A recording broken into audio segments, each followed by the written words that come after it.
We're deep into the solution of the diffusion equation. We're trying the technique of separation of variables. So I wrote the concentration as a product of two functions, one that depends only on x and one that depends only on t. By substituting into the diffusion equation, we ended up with this equation for the x dependence. We applied boundary conditions on u. So u is supposed to be 0 when x equals 0, one end of the pipe in a reservoir, and 0 when x equals L, the other end of the pipe in the reservoir. If we're looking for solutions here that are not 0, then we have to take these boundary conditions, x of 0 equals x of L equals 0. What is the overall idea here? I don't want you to get completely lost as I go through this derivation, where eventually we're going to rely on the principle of superposition. We're going to find all solutions of this type. So we're going to find all solutions for u where it's equal to a capital X of x times a capital T of t. And then we're going to multiply each of those solutions by a constant and add them. So the principle of superposition will be crucial in the final solution of this problem. Okay, so the next chore for solving this diffusion equation is to solve this differential equation. This is called a two-point boundary value problem, because the boundary conditions take place at 2 points, x equals 0 and x equals L.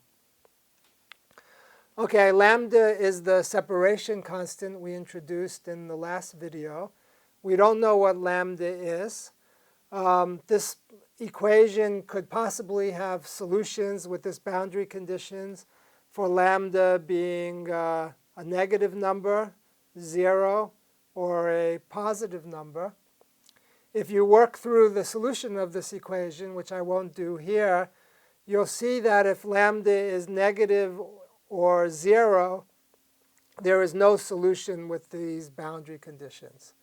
There's always one solution, which x itself is identically 0, but that's an uninteresting solution because then u is identically 0, and we don't have any function that solves the diffusion equation that we can then do a linear superposition with. So lambda negative and lambda 0, you can show that has no solution with these boundary conditions other than x equals 0. So to simplify then, I'll take lambda to be positive, and what you usually do is simply define lambda equals mu squared. So then as long as mu is not 0, lambda is positive. Then we're solving the differential equation x double dot plus mu squared x equals 0. From the ODE part of this course, you should remember the solution to this equation.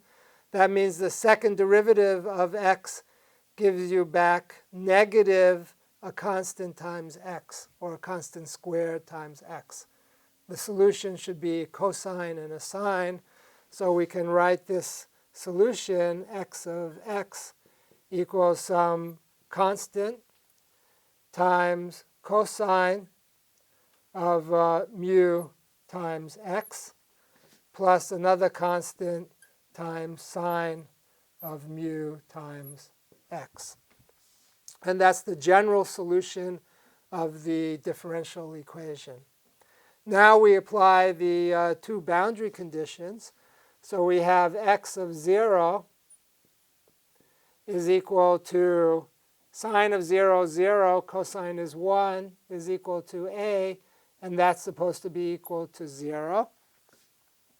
The second boundary condition then is x of L with a equals 0.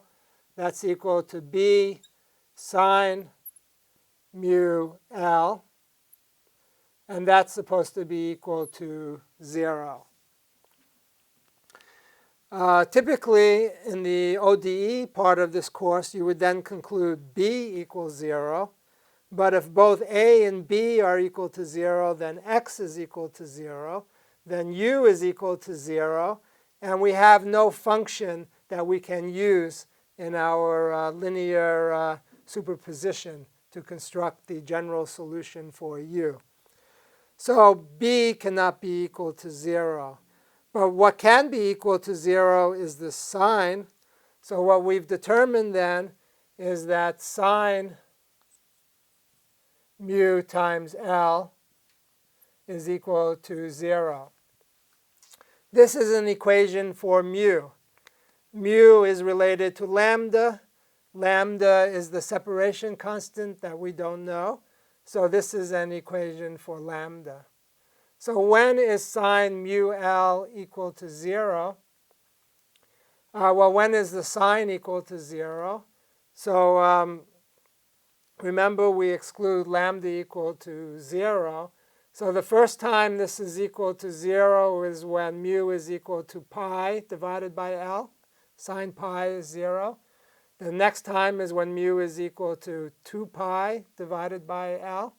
So here we have mu is equal to n pi divided by L. So that means there's a mu sub n. So there's a whole bunch of mu's that can satisfy this. And here it's 1, 2. We don't need to worry about the negative values because sine of negative x is negative sine of x. The negative values don't add anything. So that gives us our mu's. So going back, we get our lambdas then. So lambda sub n is mu squared. So that's n squared pi squared divided by L squared. And we have our functions. So now we're looking for our functions. So x will have a subscript n because there are 1, 2, 3, 4, etc. numbers of these functions. What is our x? So it's b sine mu x. We don't need the b because we're going to be multiplying these xt functions by constants and adding them. So we can drop this b, and we end up with sine mu x. So this will be sine n pi x over L.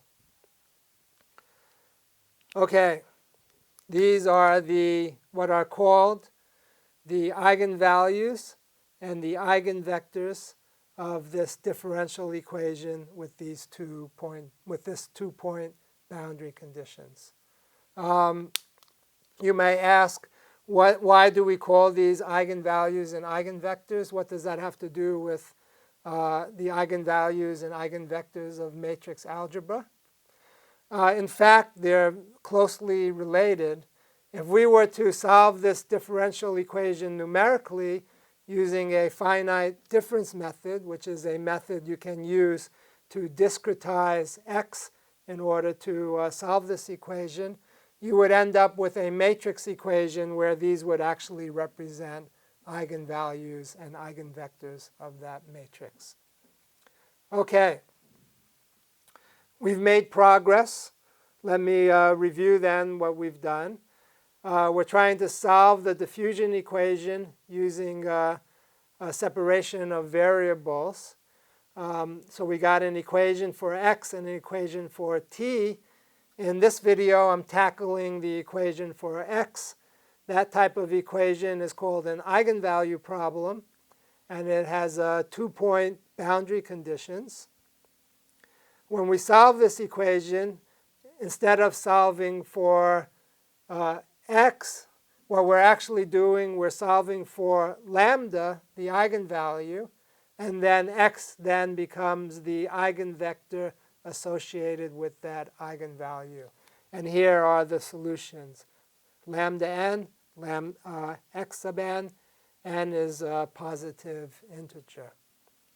Okay, we're going to continue this in the next video and move on with the solution of the diffusion equation.